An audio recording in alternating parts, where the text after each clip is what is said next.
When I was a kid, I loved Sonic the Hedgehog. My most played consoles growing up were the PS2 and the Game Boy Advance, and guess what? I played Sonic the most on both systems. Sonic Heroes was my favorite PS2 game back in the day, and I know it's not exactly the best game out there, but I'm quite fond of it. It did mark my childhood, though it's not exactly my favorite Sonic game.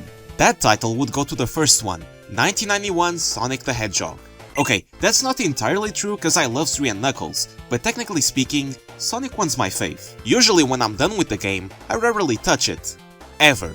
But I can say the same thing for this game. I make a new playthrough at least once a year. Yes, I'm a masochist. But hey, we went through a lot together, so instead of doing another Sonic 1 review for the third time, I'm gonna give it the special treatment. How's it going? Gon here. Today we're gonna take a look at the lost versions and ports of Sonic the Hedgehog. Yup, the one with marbles on. Before Sonic Forces and the internet as a whole, we had Sega trying to create a new mascot for their newly released Sega Genesis to compete with Nintendo's Mario back in the early 90s. Long story short, they gave a hedgehog a blue jumpsuit and bada bing bada boom, Sonic the Hedgehog was born.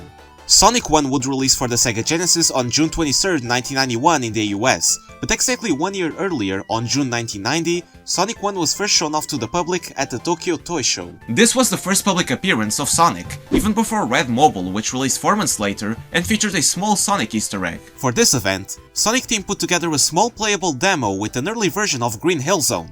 And apparently, even though development had just begun, this prototype build was more technically advanced than the final game, with more background layers, animations, and other obstacles that ended up getting removed, unfortunately. That's surprising on its own, but it's even more jarring that Sega lost this build and it became sort of a holy grail among the Sonic community. Yup, a piece of gaming history is missing. But before we get into what happened to this elusive build, let's take a look at some screenshots and differences, cause oh boy, there are a lot of those. The August 1990 issue of Mega Drive Fan, a monthly Japanese magazine focused on the Sega Mega Drive, featured 4 screenshots of the prototype, and here we can see a lot of differences. These screenshots were not shown on the magazine, but these show the original Sega logo animation. And instead of that iconic intro, we would have one where the logo explodes into existence. Here we have an early version of the title screen, which lacks the background. Compared to the final title screen, it looks virtually the same, but like I said, no background. The following screenshots are from the original Green Hill Zone, and in this one we can see a weird welcome sign which looks like it came straight from Sonic CD. It's funky, it's weird, but it just wouldn't work, and I'd like to know why. Yeah, I also noticed that Sonic sprites look completely different. The running animation looks similar, but his old walking sprites made him look choppier and don't look good.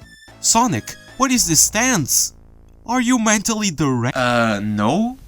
The only enemy present in these screenshots is this weird blue ball that kinda resembles the roller badnik that makes an appearance in Springyard Zone on the final version. But still, this one has more realistic eyes, and from other screenshots, it looks like it could jump, so I think this was a completely different character that got scrapped. Now looking at the scenery, yeah, this is exactly what I was talking about. In this version of Green Hill Zone, we can see pretty basic buildings in the background, and we have some palm trees and stones on the foreground, which look weird.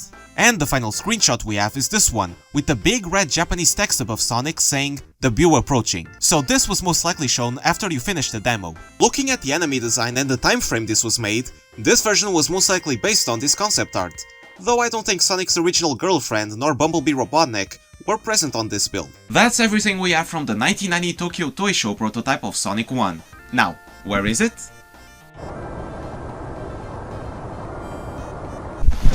It wasn't there, but surely Yuji Naka knows. According to Yuji Naka, the prototype was planned to be included in Sonic Mega Collection, but it never happened due to Sega reportedly losing the ROM, so we have no idea where this thing could be. It could be on Kepler 452b, your guess is as good as mine. What are the odds of this getting found? No. It's been decades. I'm inclined to believe the original ROM does not exist anymore. Many have come out saying they have the demo, but then proceed to not dump it. So why lie in the first place? If you're lying, make some effort, dude. Learn from the best. Those people are the scum of the earth. I tell you what. But that's not the only lost prototype build. This next one is closer to the final version of Sonic 1. But it's lost nonetheless, so we need to talk about it. After Tokyo Toy Show, a playable demo build was shown off at the Winter Consumer Electronics Show in Las Vegas in January 1991, 5 months before the launch of Sonic the Hedgehog. Okay, now this is a more familiar sight. Green Hill Zone looks similar to its finalized look, the rings are present, and we have Badne. Oh wait, why are you here? Yeah, the Tauntaun Badnik, which only makes an appearance on the stage Scrap Brain Zone, is also here in Green Hill, and he shoots downwards compared to the final game where he shoots sideways. But that's not the only difference. A monitor that flickers between Sonic's and Eggman's face is also present. In the final game, when destroying a Sonic monitor, it gives you an extra life. But since this is a demo, it's hard to say what its functionality was. What more do we got? The HUD says ring instead of rings. That's about it, I guess. To be fair, we don't have much to go off of, only a few screenshots from old gaming magazines, and 2 small clips that barely show anything. So what happened? Why did Sega never release this demo on a Sonic compilation game? Cause they're dumb. I don't know, maybe they also lost this one. There's a chance they might have it, but seeing what happened with the last one, I have my doubts and it's a shame.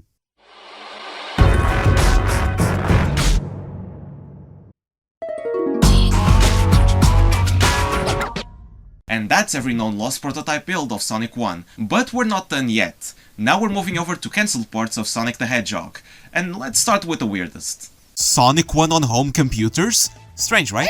In 1991, not even a year after the release of Sonic the Hedgehog, an Italian gaming magazine called The Games Machine featured an article discussing an upcoming port of Sonic 1 for home computers, mainly the Commodore Amiga. It was gonna be published by US Gold and would have likely released in June 1992. The release date was never officially confirmed, but every source that reported on it labeled the date as this one. For unknown reasons, it never released. But some speculate it was due to disagreements between Sega and US Gold.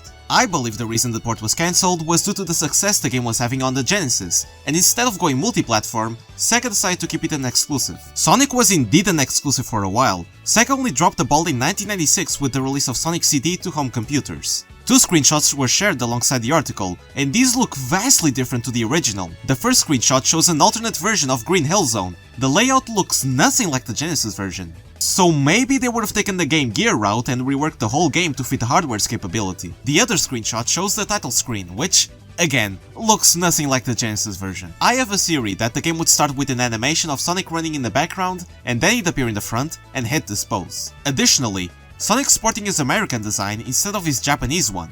Alright, but what if I told you these screenshots are possibly fake? No! Yeah, I can't believe I just said that, but looking at these again, they look like proof of concept or an illustration of what the game could look like on the Amiga.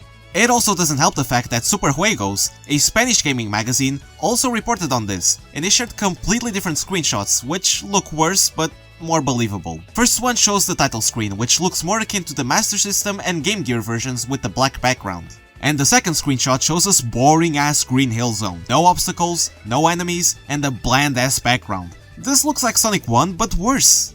Even worse. Ass. If these are real, props to Sega. They knew it wouldn't work, so they rightfully dipped. And I respect that. I would have loved this version of Sonic 1. I also killed someone. But nothing compares to Sonic the Hedgehog on the Sega CD. It's the exact same game. Yeah, while the American Sega Technical Institute and some Sonic team members including Yuji Naka were developing Sonic the Hedgehog 2 for the Genesis, a smaller Japanese Sonic team led by Sonic's character designer Naoto Oshima was working on a new Sonic project for the newly released Sega CD, a CD add-on for the Sega Genesis. This project started out as an enhanced port of Sonic 1, and it was first shown off at the Summer Consumer Electronics Show 1992 in a sizzle reel showcasing upcoming releases. Only 5 seconds were shown, and we're not sure if this is actually Sonic 1 running on the Sega CD or used footage from the Genesis, cause this looks the same. According to the gaming magazine Megaplay, which reported on the Sega CD port, they stated that the game would feature enhanced CD quality music, so it's possible this was just an audio upgrade instead of a full-on remaster. This was the last time the port was discussed before being quietly cancelled in favor of Sonic CD, which, hey, I much prefer a new game instead of a port of an old game any day of the week. But still, I kinda want that enhanced soundtrack. I wanna hear Starlight Zone the way God intended. Why can't people appreciate this game? Sonic 1 is a gem, and Sega just keeps cancelling ports. Come on Sega, us Sonic 1 fans are starving. I just wanna play Sonic 1 on the bass. Oh, thank God.